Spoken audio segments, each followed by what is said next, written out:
sabe que ya estamos en esos postreros días.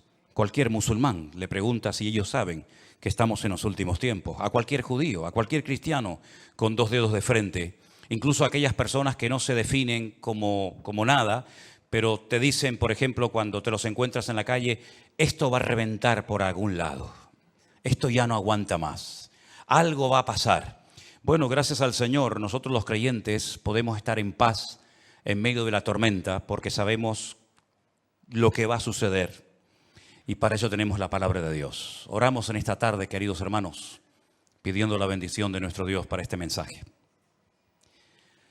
Te damos muchas gracias, Señor, una vez más, por esta oportunidad que nos das de aprender, de conocer las cosas que tú has dejado en tu palabra para mantenernos firmes en la fe, para saber cómo actuar, cómo comportarnos en estos tiempos peligrosos y difíciles en los cuales nos ha tocado vivir. Señor, abre nuestro entendimiento para que podamos comprender tu palabra y podamos en esta tarde, Señor, ser fortalecidos en nuestra fe, en nuestra comunión contigo, y que esta palabra sea de bendición para todos los que la van a escuchar, tanto hoy como en cualquier otro momento. Nos ponemos en tus manos y pedimos tu bendición en el nombre de Jesús. Y amén, y amén. Yo lo primero que me gustaría pedirles a todos ustedes, no solamente los que están aquí reunidos, sino también los que están en sus hogares y los que después van a ver estas reuniones. No sé si se han dado cuenta, pero en las últimas semanas han habido centenares, cientos de miles de personas que debido a todo lo que está ocurriendo se han metido seguramente en muchas otras páginas, ¿no? Pero yo hablo de lo que nos atañe a nosotros, a ver qué es lo que está sucediendo, a ver qué es lo que está pasando.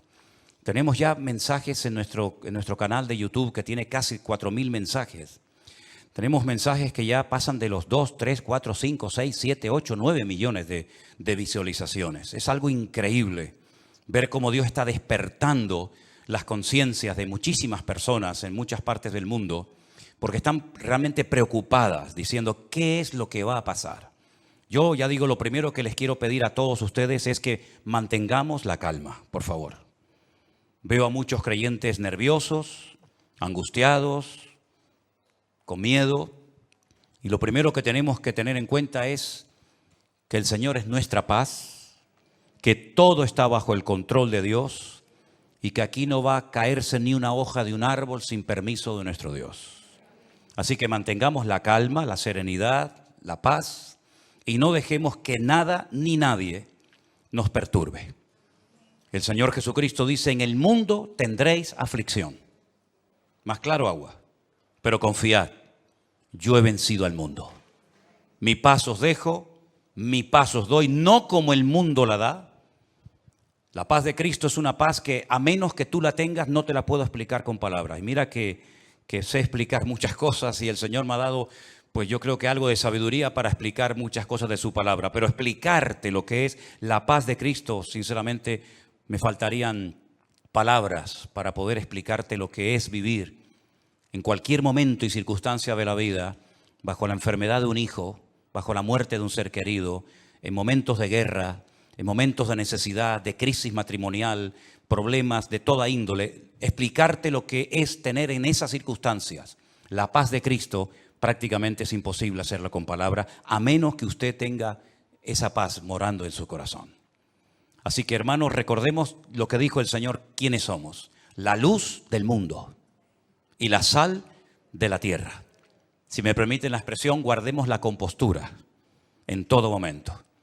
Porque ahora se nos van a presentar muchísimas oportunidades y ocasiones para dar testimonio y explicarle a la gente, si es que lo sabes, lo que está sucediendo y cómo va a terminar todo esto.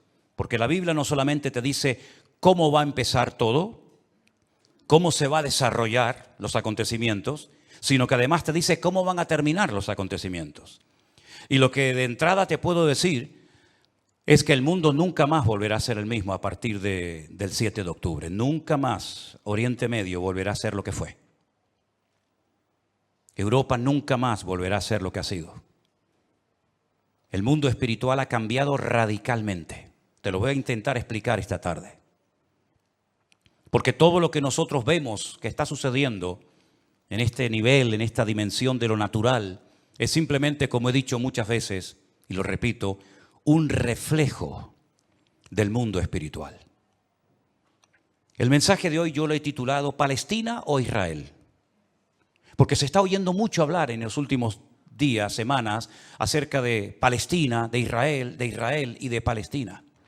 Y yo tengo que hacer un pequeño alto en el camino antes de entrar en lo que va a ser en sí el mensaje y decirte que no hay que ser ni judío, ni musulmán, ni creyente, ni cristiano, ni nada para saber que nunca, jamás en la historia hubo un Estado llamado el Estado palestino.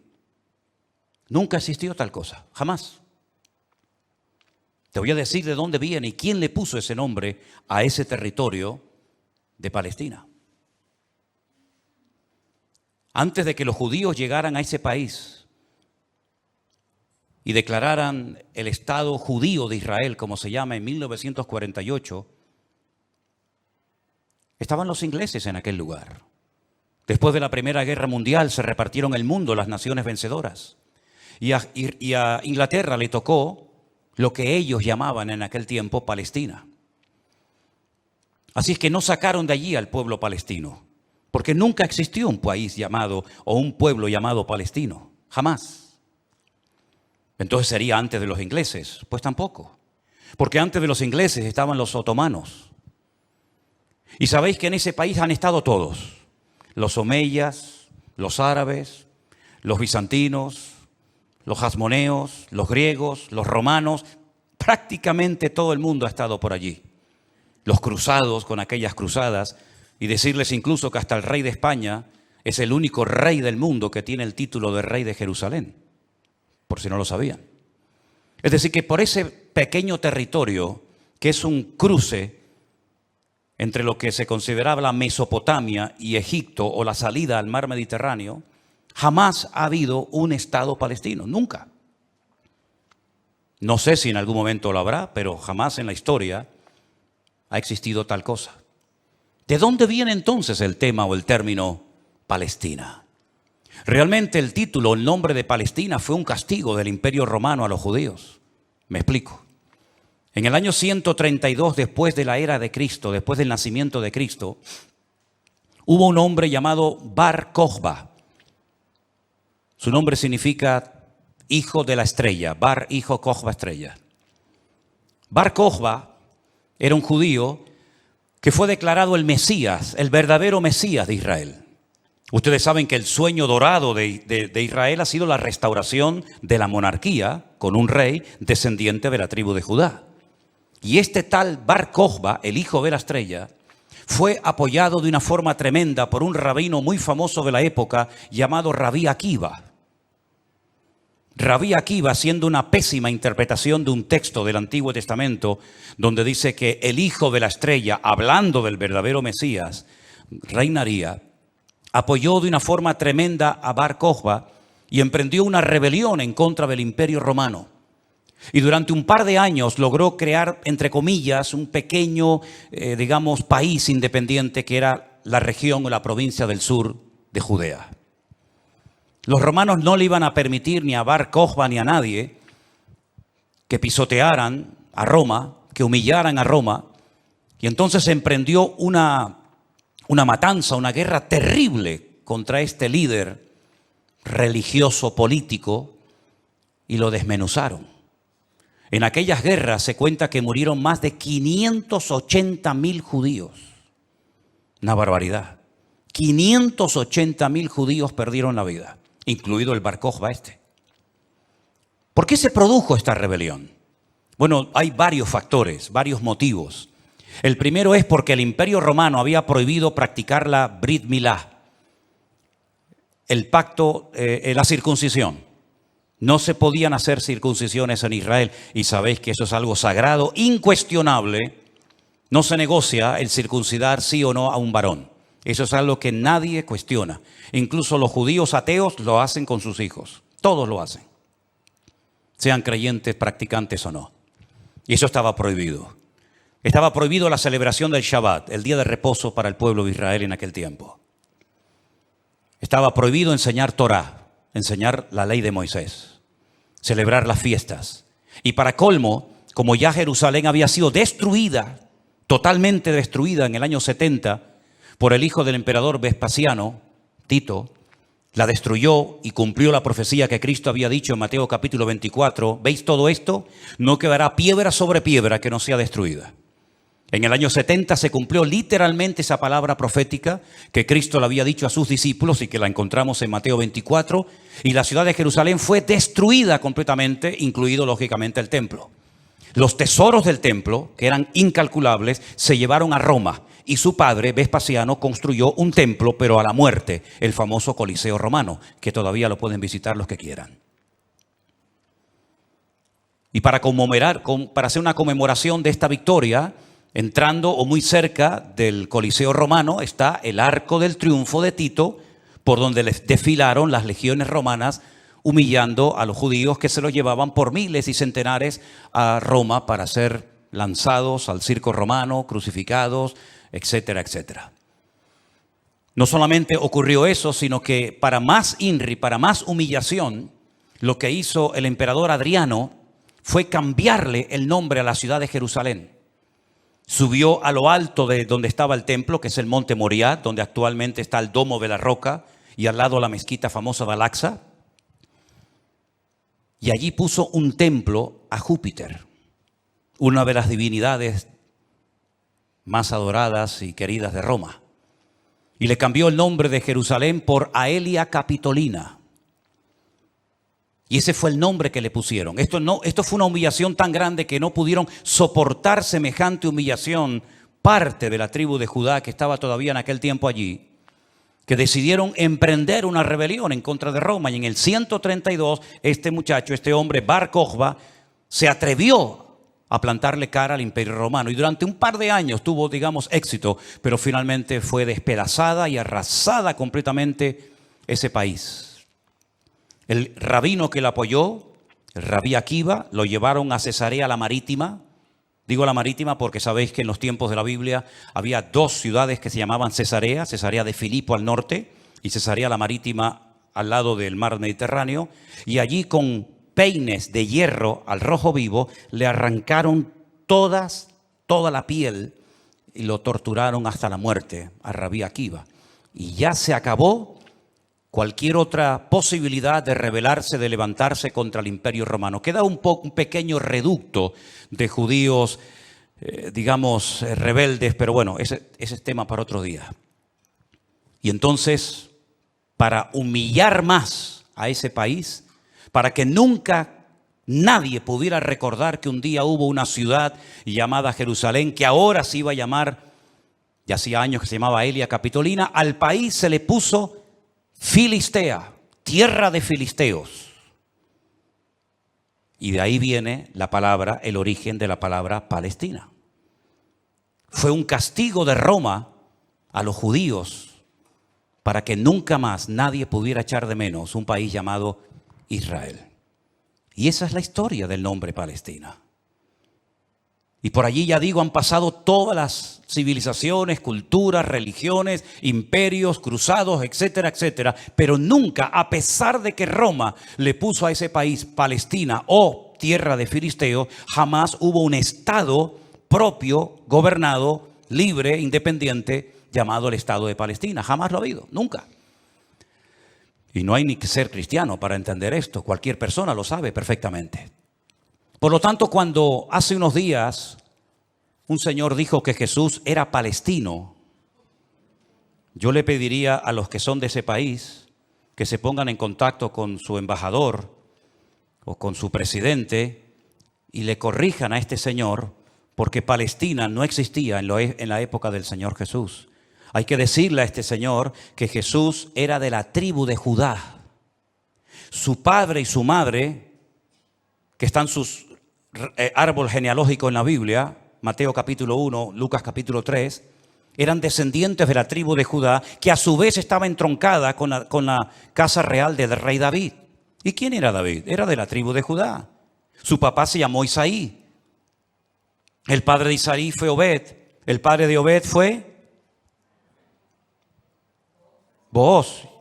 Y Booz era el hijo de Rahab, que se casó con Salmón, que era del pueblo de Israel. Por lo tanto, Jesús era judío. Por eso lo circuncidaron a los 8 días. Por eso subía a Jerusalén 3 veces al año, para celebrar las fiestas que la Torá de Moisés indicaba que tenían que subir a Jerusalén. Por eso Jesús nunca fue a una mezquita, siempre fue a sinagogas, porque ni siquiera las mezquitas, el Islam, existía en la época de Jesús, sino que tendrían que pasar más de 600 años, más de 6 siglos y medio, hasta que naciera el Islam, que por cierto significa sumisión. ¿A quién? Lo interesante es que el Señor Jesucristo, cuando es juzgado por sus enemigos, en este caso los romanos, el que lo sentencia a muerte, ordena poner encima de la cruz un título escrito en 3 lenguas: latín, griego y árabe. Si ustedes me dejan que siga, tienen un problema, porque he dicho un disparate y ustedes no han dicho nada. Y ustedes no tienen que permitir que yo ni nadie diga disparates en este púlpito. Eso es. Entonces corríjame cuando digo algo mal, no tengan miedo. El Poncio Pilato dijo de encima de su cruz tienen que poner un cartel en latín, el idioma de los romanos, en griego, la lengua internacional de la época, y en hebreo, que es el idioma que habla este pueblo, que diga Jesús Nazareno, Rey de los judíos. No dijo rey de los palestinos, no dijo rey de los árabes, dijo rey de los judíos, que eran los que vivían allí. Porque dice Juan capítulo 1 que a los suyos vino y los suyos no le recibieron. Y los suyos eran judíos que estaban viviendo en aquel momento bajo la opresión, bajo el yugo del imperio más terrible que jamás ha existido y el más longevo, que fue el imperio de Roma. Así que de ahí viene todo esto del nombre Palestina y filisteos y todo esto, queridos hermanos. Pero nunca, repito, ha existido un Estado palestino. Cuando en 1948 las Naciones Unidas decidieron partir el país en 2, Israel dijo, estamos de acuerdo. Si los árabes que en ese momento habitaban en ese país, que la mayoría eran de origen jordano, el país que estaba al lado, porque no sé si saben que, por ejemplo, la explanada de las mezquitas arriba, en el monte Moriat, en el monte de Moriat, eso está bajo protectorado de Jordania. Y cuando tú ves a los ancianos caminando por las calles de la ciudad vieja de Jerusalén, la mayoría de ellos llevan un pañuelo de cuadraditos blancos y rojos, que es el pañuelo de Jordania. Porque Palestina no representa a nadie, sino ellos eran de origen jordano, ¿verdad? Y es interesante notar que Israel en ese año decidió quedarse con los territorios que las Naciones Unidas decidieron darle. Y los árabes dijeron rotundamente no, que yo digo, si hubieran sido listos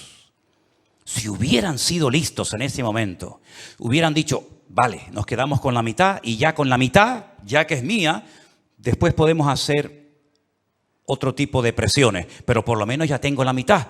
Y es que si dices que no, al final no vas a tener ni lo que tenías. Durante todos estos años, desde 1948 hasta hoy, ese país siempre ha estado en guerra, o preparándose para una guerra, como dicen allí. Y la cruda realidad es que ese pequeño pueblo ha ganado todas las guerras, no ha perdido ni una. Ha desbaratado naciones tremendamente poderosas con un poderío militar espectacular. Y cada vez que gana, lógicamente, extiende el terreno. No podían entrar los judíos a la ciudad vieja de Jerusalén. ¿Saben la tortura que es para un judío estar viviendo en Jerusalén y no dejarte entrar a la ciudad de Jerusalén y poder acercarte y tocar el Kotel Hamarabí, el muro de los lamentos, para orar a Dios? No podían hacerlo. Desde 1948, que entraron allí, hasta 1967, en la guerra famosa de los 6 días, los judíos veían de lejos. Por eso cuando ustedes van a Jerusalén se van a dar cuenta que las casas que están más en alto son las que le permitían al judío poder ver el monte del templo, porque no podían acercarse a tocarlo, ni a mirarlo. Y no solamente desde 1948, desde hace muchos siglos tampoco podían estar allí. Y al final recuperaron la ciudad de Jerusalén. Pero todas y cada una de estas guerras siempre ha cambiado la atmósfera, el mundo espiritual, siempre. Porque algo que tenemos que tener presente es que el mundo natural refleja lo que está pasando en el mundo espiritual, ni más ni menos. Y me gustaría, con algunos textos de la Biblia, demostrarles que el mundo espiritual es tan real como este mundo en el cual nos movemos tú y yo como pez en el agua. En el libro de Daniel, en el Antiguo Testamento, este hombre está cautivo en Babilonia. Las tribus del sur, Judá y Benjamín, han sido derrotadas, han sido humilladas por las tropas de un tal rey Nabucodonosor. Son llevadas cautivas por 70 años a Babilonia. Algunos se preguntarán, ¿y por qué fueron llevados cautivos a Babilonia justamente 70 años? Bueno, primeramente por su desobediencia, por su rebeldía, por no haber querido arrepentirse. Muchas veces el Señor le mostró a Ezequiel en visión los pecados terribles que ellos hacían en la intimidad, que nadie los sabía, pero que Dios los conocía perfectamente. Y dice que se lo llevaba en visión y le decía, métete por el agujero de esa pared y mira lo que están haciendo ahí adentro, a ver si no son dignos de mi ira y de mi juicio, ¿verdad?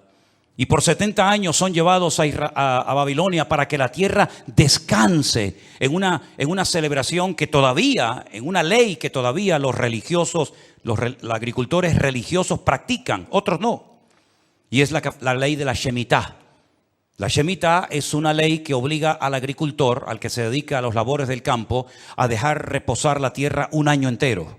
No se puede trabajar la tierra.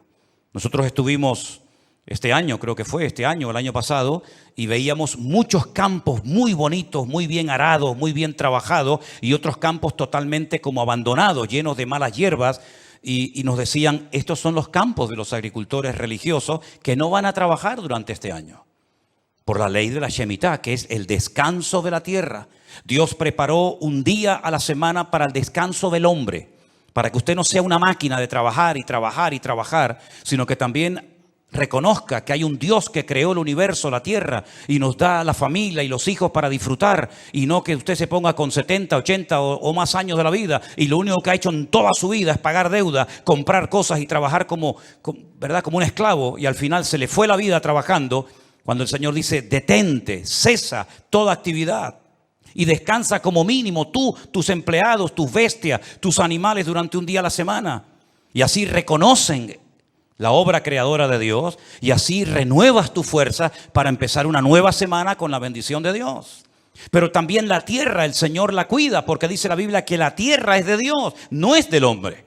La tierra de Israel no es de los judíos. La tierra de Israel, ese territorio tan pequeñito, no es de los palestinos. ¿Quién es el dueño de la tierra? Es Dios, lo dice en su palabra. Del Señor es la tierra y su plenitud. Y dice la Biblia que durante los 490 años que vivieron allí cuando entraron con Josué, nunca cumplieron la ley del reposo de la tierra. Por lo tanto, la tierra necesitaba descansar 70 años. 70 por 7, ¿cuánto es? 490. Después de los 70 años de cautiverio, logran volver otra vez a su país, restauran el muro, restauran la ciudad, restauran el templo, vuelven otra vez a la vida normal, digamos. Pero sin embargo, antes de salir, hay un hombre llamado Daniel que escribió un libro extraordinario, donde él nos habla de cosas que habían ocurrido, que les habían llevado a esta situación terrible, y cosas que iban a ocurrir en el futuro. Pero una de las cosas que Daniel cuenta muy interesante es el conflicto, la guerra, la realidad del mundo espiritual. Por ejemplo, podríamos leer muchos pasajes, pero en Daniel capítulo 10, a partir del versículo 12, la palabra de Dios dice así. Entonces me dijo, Daniel, no temas, porque desde el primer día que dispusiste tu corazón a entender y a humillarte en la presencia de tu Dios, fueron oídas tus palabras y a causa de tus palabras yo he venido. Está hablando con un ángel que se le ha presentado a Daniel, ¿sí? Mas el príncipe del reino de Persia se me opuso durante 21 días. Pero he aquí Miguel, uno de los principales príncipes, vino para ayudarme y quedé allí con los reyes de Persia. Intentaremos explicar esto lo mejor posible. He venido para hacerte saber lo que ha de venir a tu pueblo en los postreros días. Porque la visión es para esos días. No es para el tiempo de Daniel, es para los postreros, los tiempos finales. Mientras me decía estas palabras, estaba yo con los ojos puestos en tierra, enmudecido. Pero he aquí uno con semejanza de hijo de hombre tocó mis labios. Entonces abrí mi boca y hablé y dije al que estaba delante de mí: Señor mío, con la visión me han sobrevenido dolores y no me queda fuerza. ¿Cómo pues podrá el siervo de mi Señor hablar con mi Señor? Porque al instante me faltó la fuerza y no me quedó aliento. Y aquel que tenía semejanza de hombre me tocó otra vez y me fortaleció y me dijo: muy amado, no temas, la paz sea contigo, esfuérzate y aliéntate. Y mientras él me hablaba, recobré las fuerzas y dije: hable mi Señor, porque me has fortalecido. Y me dijo: ¿sabes por qué he venido a ti? Pues ahora tengo que volver para pelear contra el príncipe de Persia. Y al terminar con él, con el príncipe de Grecia, que vendrá. Pero yo te declararé lo que está escrito en el libro de la verdad, y ninguno me ayuda contra ellos sino Miguel, vuestro príncipe. Aquí está hablando de príncipe, el príncipe de Grecia, el príncipe de Persia. Habla de un arcángel tremendamente poderoso que aparece en pocas ocasiones en la Biblia, llamado Miguel, que dice que es el príncipe que protege al pueblo de Israel de ser aniquilado y destruido. Porque una cosa que les quiero decir y que os quede clara, y me da igual si estáis de acuerdo o no, me da igual, créame, pero te lo tengo que decir.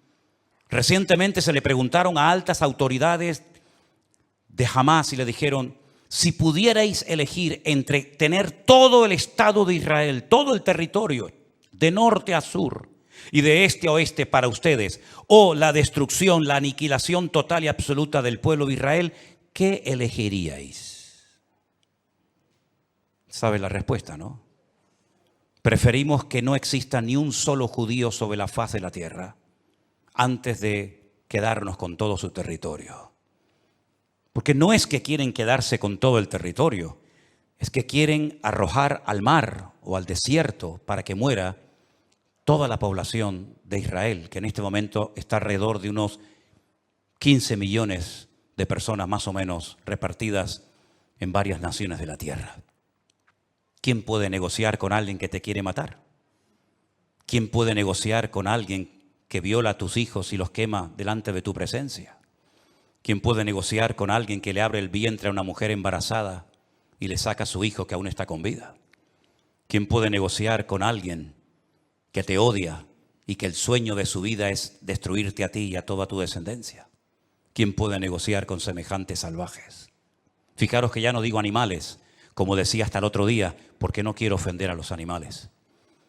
Pero aquí encontramos una realidad espiritual. Daniel estaba orando, estaba ayunando por 21 días, 3 semanas seguidas, y la respuesta a su oración no venía la respuesta a su oración. Y finalmente se le presenta un ángel y le dice: desde el primer día que te pusiste a orar, tu oración llegó a la presencia de Dios. Y entonces, ¿por qué no vino la respuesta? Porque el príncipe de Persia se me oponía.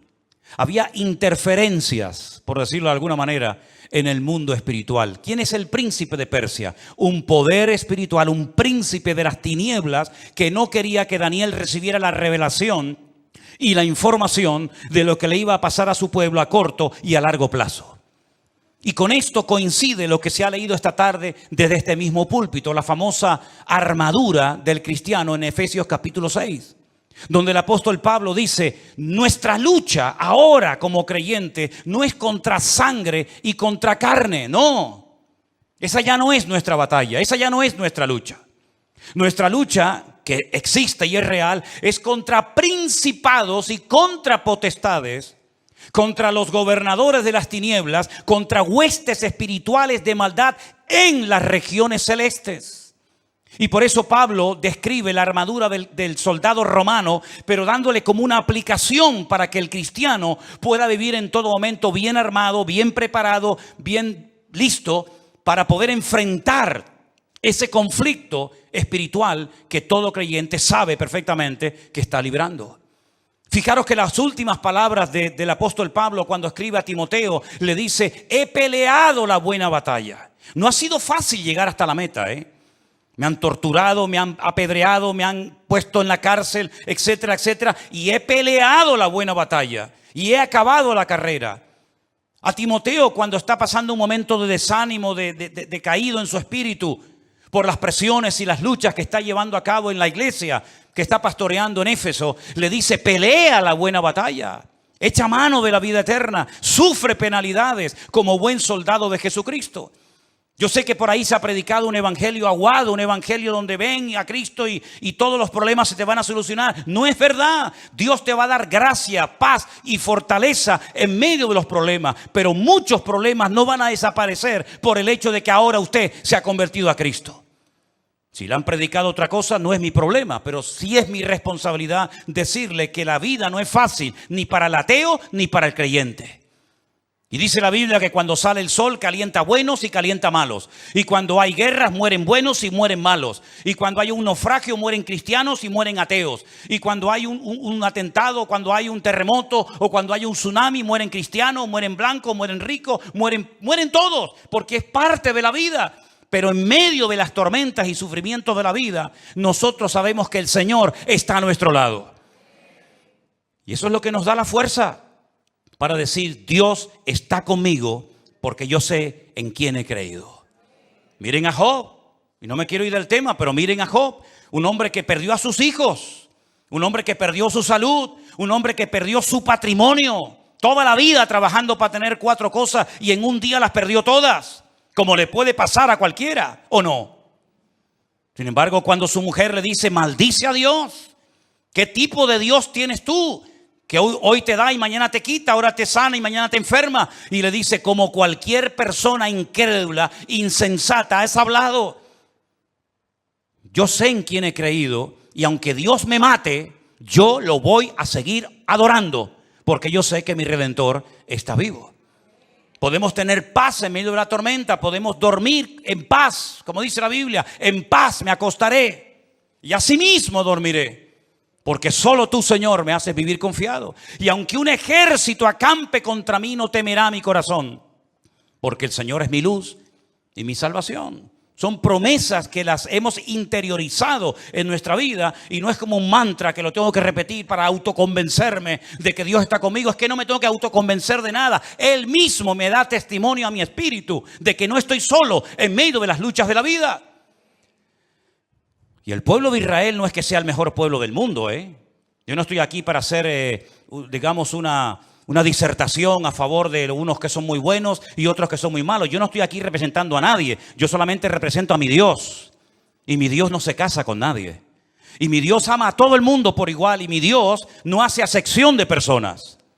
Y todos los seres humanos, me da igual, son palestinos, o son judíos, o son canarios, o son latinos, o de donde sea. Todos los seres humanos tenemos que arrepentirnos delante de nuestro Dios por nuestros pecados. Y aquí no hay ni buenos ni malos, sino que aquí cada uno tiene que ser consciente de que no hay justo ni aun uno delante de la presencia del Señor. El mismo Señor Jesucristo, y hoy lo leía en el Evangelio de Mateo, le decía a los judíos: si no os arrepentís, todos pereceréis igualmente. Por lo tanto, mis queridos hermanos, lo importante es saber que estamos en una guerra espiritual porque estamos a punto, y lo vamos a ver, que todo va a cambiar. La película que hemos vivido hasta el día de hoy, nuestra vida ha sido como una especie de película con diferentes actores, diferentes escenarios, ¿verdad? El escenario va a cambiar completamente. Los actores van a cambiar. El guión va a cambiar. Y cuando está a punto de producirse un cambio en el mundo significativo que afecta a miles y a millones de personas, hay siempre guerra en el mundo espiritual. Miren cuando Cristo nació, la guerra espiritual que hubo. Comenzaron a asesinar niños, ¿verdad? Comenzaron una serie de revoluciones porque cada vez que va a haber un cambio que va a afectar la economía, la política, la vida social, etcétera, siempre hay un conflicto espiritual tremendo.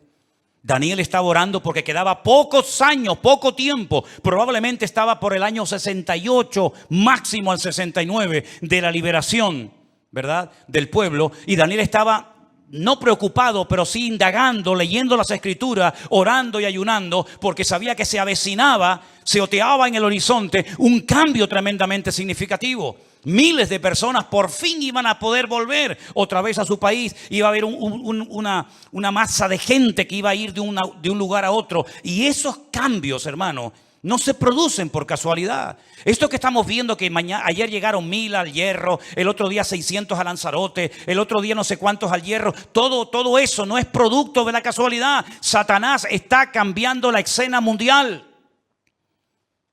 Y lo vamos a notar en pocos días, en pocas semanas. Esto va a ser completamente diferente.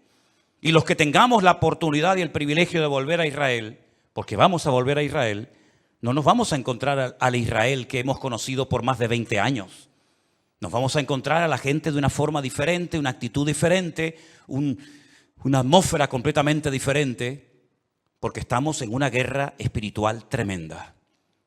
Cuando se lee la famosa armadura del cristiano, se enfatiza mucho que la espada es la palabra de Dios, el yelmo o el casco del soldado representa la salvación, el escudo representa la fe. Pero si ustedes prestan atención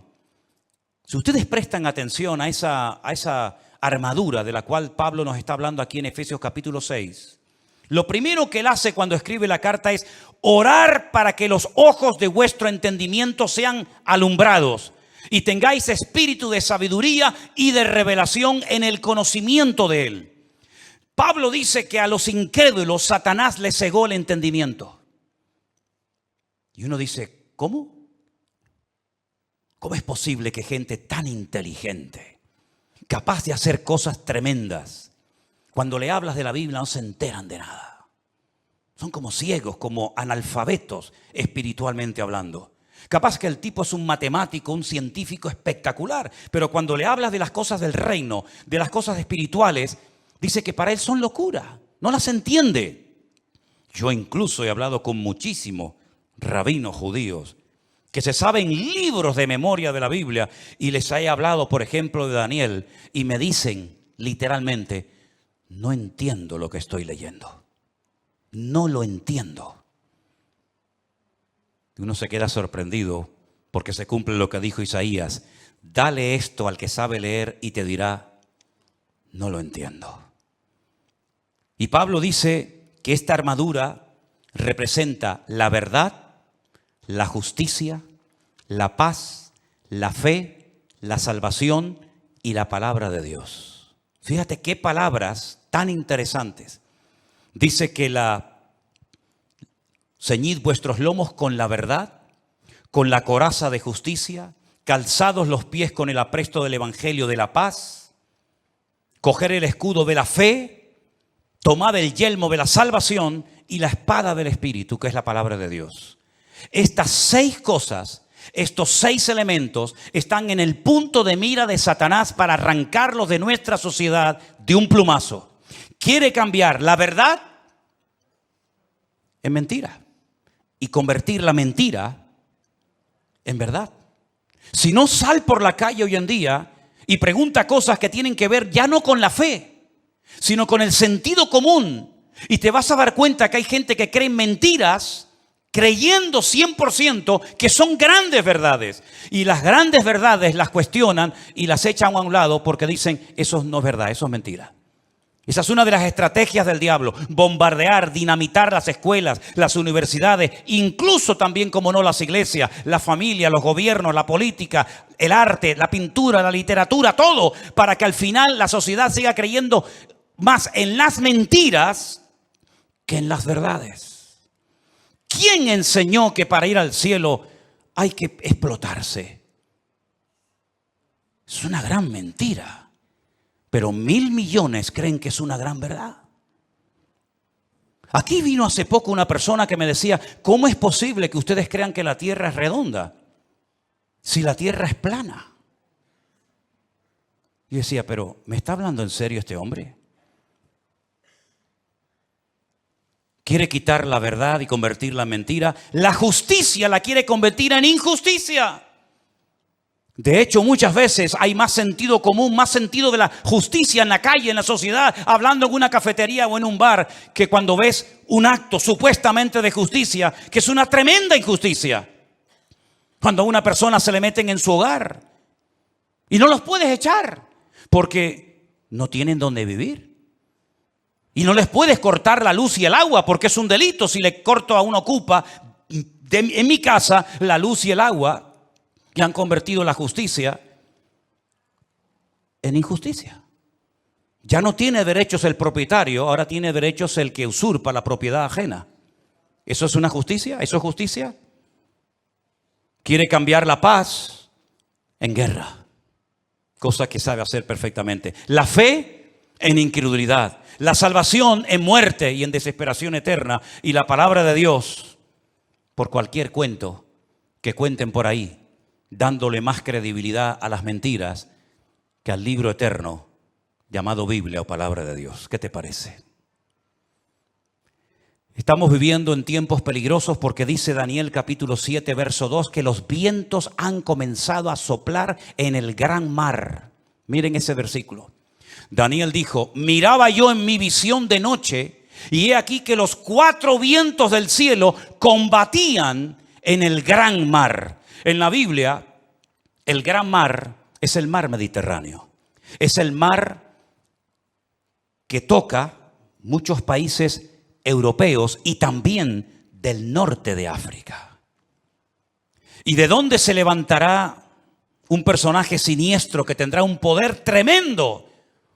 Económicamente hablando, políticamente hablando, económicamente hablando, del antiguo territorio que ocupaba el reino de Roma. Todo lo que es el norte de África, parte de Oriente Medio y todo lo que es Europa, hasta lo que se conoce como finis terrae, el fin de la tierra para los romanos hace 2000 años. Y dice que en ese gran mar, él vio como 4 vientos, que son demonios, comenzaban a soplar de tal manera que comenzaron a levantarse animales. El resto del capítulo no lo voy a leer, pero dice que comenzaron a levantarse animales. Se levantó un leopardo con alas, se levantó un oso con unas costillas en la boca, se levantó un león con alas, se levantó una bestia indescriptible de esa zona donde soplaban los 4 vientos. Y comenzaron a levantarse esos animales que representaban imperios, poderes políticos que iban a afectar la vida de miles y de millones de personas a lo largo de la historia. ¿Cómo podía saber ese hombre cuando todavía no existían ni los medos persas, ni los griegos, ni los romanos, que se iban a levantar esos imperios siglos antes de antelación? Es que la Biblia se anticipa en el tiempo y en el espacio, demostrando que Dios es un Dios veraz y que siempre sabe lo que va a suceder porque Él controla la historia. ¿Cuántos dicen amén? Y vemos varios vientos en la Biblia. No tengo tiempo para extenderme en todo esto, pero ¿cuál fue el viento que destruyó la barca de Pablo o el barco de Pablo? ¿Cuál fue el viento ese? Es el viento que golpeó contra un creyente, contra un representante del cuerpo de Cristo, el Euroclidón. El Euroclidón destrozó la nave de Pablo y Pablo tuvo que ir a tierra a calentarse y a salvar la vida. Ese viento soplará. Son nombres de la mitología griega. El Aquilón, el Austro. Son vientos que se mencionan, por ejemplo, en el libro del Cantar de los Cantares. Métanse y estudien las direcciones de estos vientos. Generalmente los vientos, depende del viento, suelen ir en una misma dirección, pero llegará un momento en el que se producirá como una especie de huracán, ¿verdad? Donde hay vientos de norte, de sur, de este, de oeste, y es imposible navegar de esa manera. Es imposible navegar con 4 o 5 vientos diferentes. Y eso es lo que va a pasar en los últimos tiempos. Representa la lucha del mundo espiritual con nombres de vientos que aparecen en la Biblia.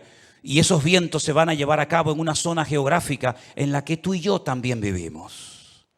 Y por eso Europa va a ser afectada grandemente en los últimos tiempos. ¿Qué es lo que hay detrás de todo esto? No es una lucha de unos contra otros simplemente. Es una lucha de Satanás contra Dios y su palabra. Ni más ni menos. ¿Quién puede más? ¿Alá o el Dios de ustedes? ¿Quién puede más? ¿El Corán o vuestra Biblia o Torá. Es una lucha de tipo espiritual. Y si no estamos velando y orando, no vamos a saber cómo comportarnos, cómo actuar en este tiempo, porque algo muy importante que lo vamos a ver ahora en un momento en la pantalla, es cómo Satanás a lo largo de la historia, como una especie de camaleón, si me permiten, ha ido adaptándose a los tiempos, a las culturas, a las tradiciones, y de esa manera ha ido preparando el escenario para esta escena final que tenemos en el horizonte.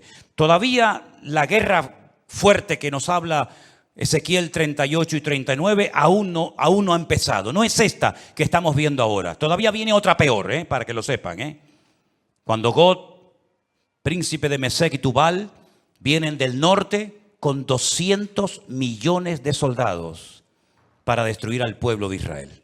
Porque de esta Israel volverá a salir con muchas pérdidas humanas, con mucha sangre derramada, pero aún viene la peor, que la Biblia dice en qué momento se va a producir, qué naciones van a intervenir, por dónde van a atacar, cómo va a terminar, cuánto va a durar, etcétera, etcétera.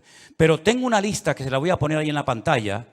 Espero que estas características del diablo de los últimos tiempos las tengan en cuenta, porque esta es la forma como Satanás ha decidido actuar en nuestra generación. Primero, lograr los objetivos deshumanizando a la humanidad. Eso ya es una realidad entre nosotros. El objetivo, lo que se pretende alcanzar, está por encima de cualquier precio de vida humana. Si mueren 1000, da igual, traemos otros 1000. Si son 10.000, traemos otros 10.000. Es como cuando los romanos estaban al pie de la montaña de Masada. ¿Se acuerdan en Masada, en el desierto de Judea? Dice la Biblia que había arriba en Masada un reducto de judíos que no querían rendirse. Ellos rodearon la muralla de Masada y comenzaron durante años y años y años a echar tierra para construir una rampa que todavía se puede ver, y por esa rampa subieron ¿cómo se llama? El aparato ese de madera grande. Ahora ya lo diré. 4 años preparando esa rampa para poder subir arriba. Dice la Biblia que la iglesia es columna y baluarte. Ahí está, ya me vino. El baluarte. El baluarte era esa torre de madera que iban arrastrando los esclavos. Dentro iba llena de soldados y cuando llegaba arriba se abrían las compuertas y salían para atacar. 4 años preparando esa rampa de tierra. ¿Cuántos murieron? Miles. Muchos de los que estaban trabajando al pie de la montaña eran familiares, conocidos, vecinos o amigos de los que estaban arriba, rodeados por las legiones romanas. Hay una película de Peter O'Toole que se llama Masada. Véanla para que vean la historia. Qué interesante. Mataban a 200, 300 esclavos, traían más y traían más. El objetivo es lo principal. No importa cuántos mueran para alcanzar el objetivo. Esa es una estrategia del diablo que le está saliendo de maravilla. Y es la misma estrategia que están utilizando estas personas hoy en día. El fin justifica a los medios. La vida humana no tiene ningún valor. El objetivo es lo principal. Número 2. La ambición prevalece por encima del respeto a la vida.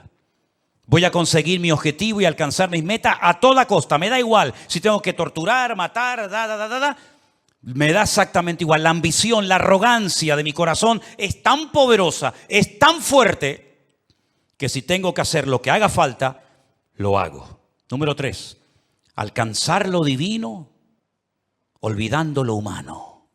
Si para ir al cielo y tener las 90 que dicen que voy a tener allá arriba, tengo que asesinar a todos estos, estoy dispuesto a hacerlo, porque lo divino, lo que yo creo que es lo divino, prevalece sobre lo humano. Una estrategia diabólica terrible. Cuando hace unos días vi en un reportaje que hicieron y le preguntaban a unos niños de entre 8 o 10 años, ¿qué quieren ser cuando sean grandes? Y decían, nosotros queremos ir al cielo. Por eso queremos prepararnos y convertirnos en mártires.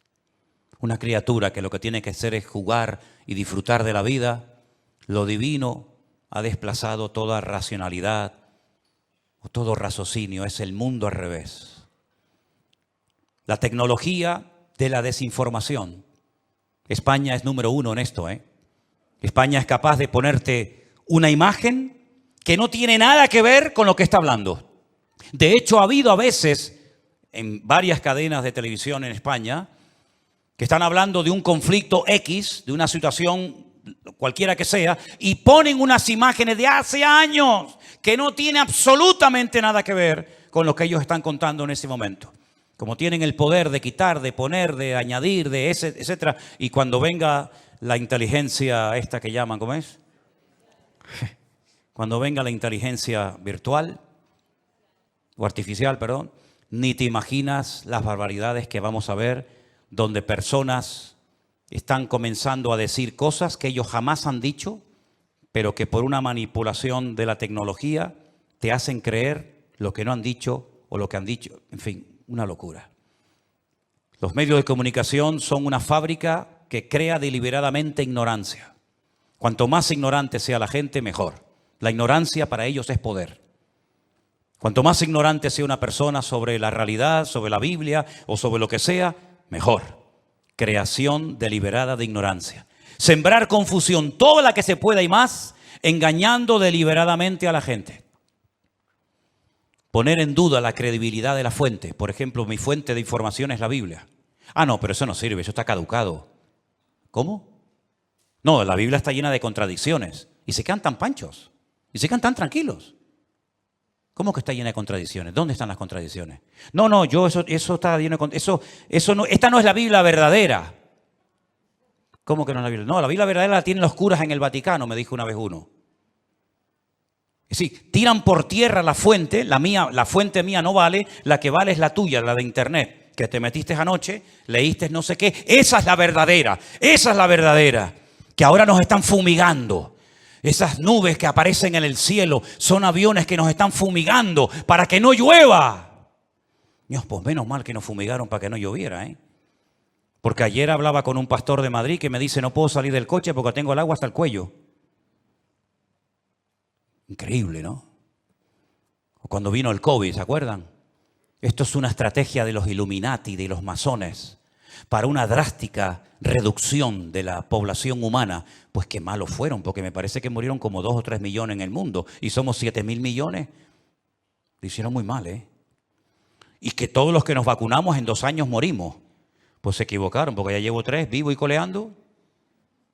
Pero en fin, esta fuente no vale, la que vale es siempre la de ellos. Negar los hechos. No, eso no fue así. Eso no fue así. Tengo imágenes de satélite, donde se ven desde los satélites cómo lanzan los distintos cohetes. Y más de 550 cohetes lanzados desde la Franja de Gaza, no uno como el del otro día, 550 cohetes han caído dentro de la Franja de Gaza. No, pero eso es manipulación. Eso es manipulación. Bueno, producir ignorancia manipulándolo todo, pervertir las prioridades. Como aquellos que estaban construyendo un edificio tan grande, que dice que se tardaba 1 año en subir un bloque desde abajo hasta arriba. Y cuando iban por el camino iban tan agotados que caían, se mataban. Y entonces la gente comenzaba a llorar y decía, pobrecito, no lloro por él, lloro por el ladrillo que no logramos ponerlo arriba. Lloraban más por el ladrillo que se había perdido que por la persona, por la vida que se había perdido. Hermanos queridos, vivimos en un mundo loco, al revés y patas arriba. Y permítame decirles que esto no ha hecho más que empezar. Nosotros como cristianos y como hijos de Dios no tenemos que tener ningún temor, porque ya sea que vivamos o muramos, somos del Señor.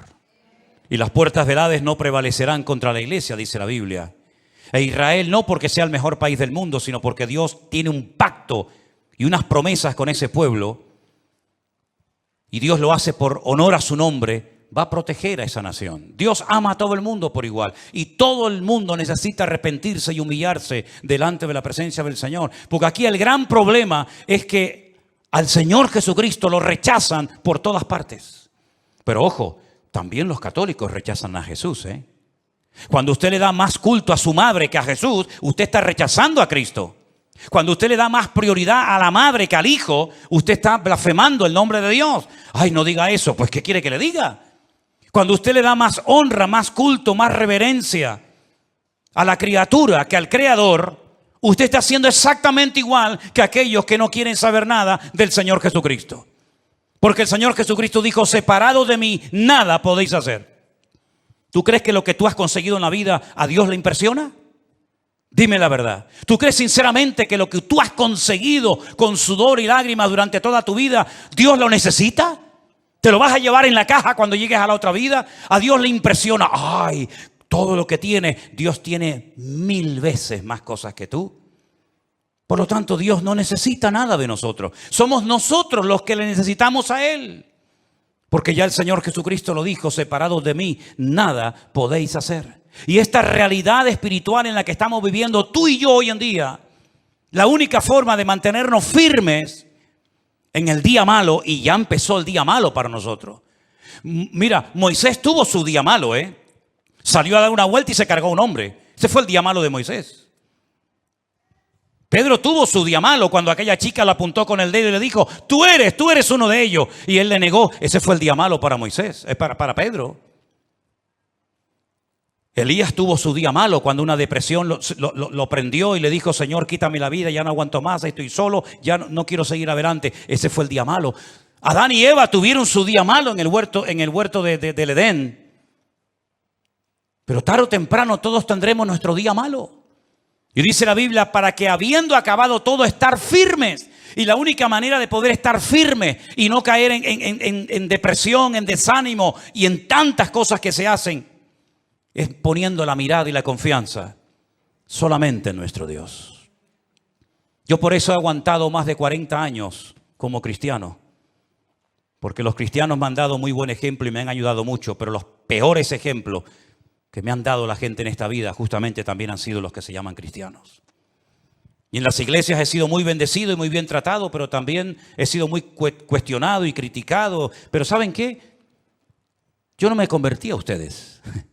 A mí no me cambió la vida ningún pastor, ningún reverendo, ninguna iglesia. No, a mí me cambió la vida mi Señor Jesucristo. Y cuando ponemos nuestra mirada en los hombres nos llevamos grandes desilusiones en la vida. Pero cuando ponemos nuestra mirada en el Señor jamás caeremos. Porque siempre tendremos su presencia y su bendición en nuestras vidas. Asegúrate de tenerlo a Él siempre presente en tu vida. Asegúrate de empezar el día, de vivir el día con Él. Parece mentira, ya estamos a finales de octubre, ¿eh? Se nos fue otro año prácticamente. ¿Y cómo va a terminar el año? Antes del 7 de octubre, todo era diferente. A partir del 7 de octubre, todo ha cambiado. Ayer cuando veía 34 líderes mundiales, incluido...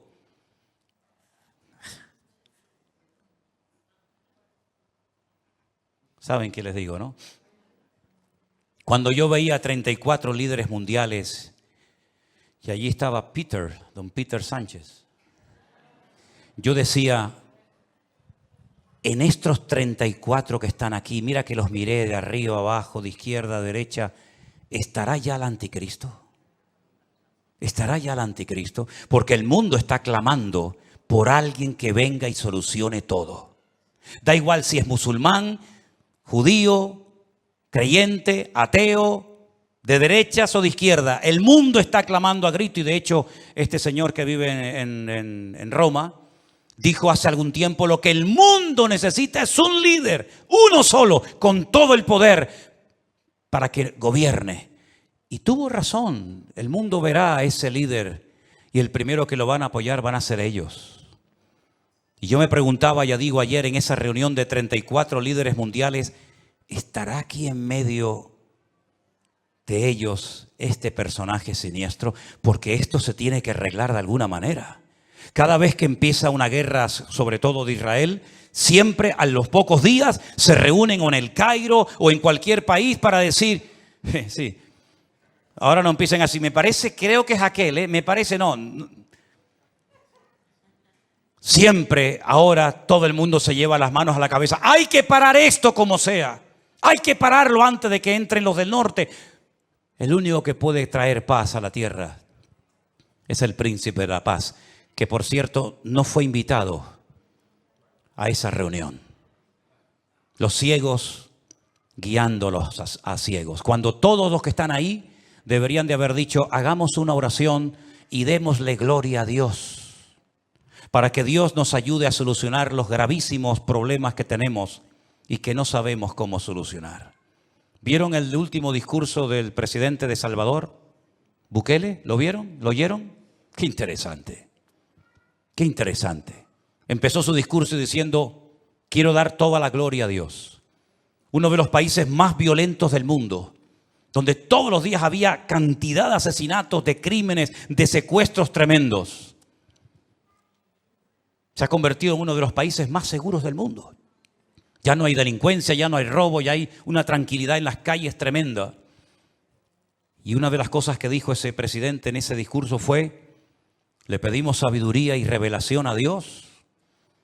En una semana solucionamos todos los problemas, no murió absolutamente nadie. Y el país más peligroso del mundo, en proporción a otros, se ha convertido como botón de muestra de otras naciones de la tierra. Pero cuidado con quitarle la gloria a Dios, porque en el momento en el que le quitemos y le robemos la gloria a Dios, puede volver otra vez el enemigo a traer sangre a nuestras ciudades. Qué ejemplo tan grande, ¿no? ¿Cómo me gustaría a mí ver en España? Me imagino que a ustedes, venezolanos, colombianos, cubanos, argentinos, ¿verdad? ¿Cómo nos gustaría ver a todos y a cada uno de nosotros que antes de hacer una reunión para intentar solucionar un problema dijeran, bueno, vamos a hacer una cosa. Vamos a orar, vamos a pedir la bendición de Dios para que Dios nos dé sabiduría y salgamos de este lugar sabiendo lo que tenemos que hacer. ¿Creen ustedes que a Dios no le agradaría que lo invitaran a una reunión para que Él les diera sabiduría a toda esa gente? Por supuesto que sí, pero me parece que no lo vamos a ver. Me parece que no lo vamos a ver. Así que, hermanos míos, cierra tus ojos en esta tarde y vamos a decirle, Señor, nosotros sí te queremos. En estas reuniones no te quieren, pero nosotros sí te queremos, porque te necesitamos más que nunca y queremos que tú traigas primeramente paz a nuestras vidas, paz a nuestros hogares y sobre todo que te vean a ti y te reconozcan a ti, el único Dios vivo y verdadero, porque es la única manera de que podamos, como dice la Biblia, vivir reposadamente. Te damos gracias, Señor, en esta tarde por tu palabra. Te doy gracias porque sabemos que en esta lucha la victoria es nuestra, porque Cristo ha vencido al enemigo y tu victoria, Señor, prevalece por encima de todo. Te ruego, Señor, en el nombre bendito de Jesús, por esta situación, por este caos tremendo, que nadie sabe cómo pararlo, nadie sabe cómo solucionarlo. Pero yo te ruego, Señor, por tus hijos, por los que te han recibido, por los que han creído en ti, Señor, que esos son tu verdadero pueblo, Señor. Me da igual si son judíos o gentiles, los que te han recibido en sus corazones, te pido que los guardes.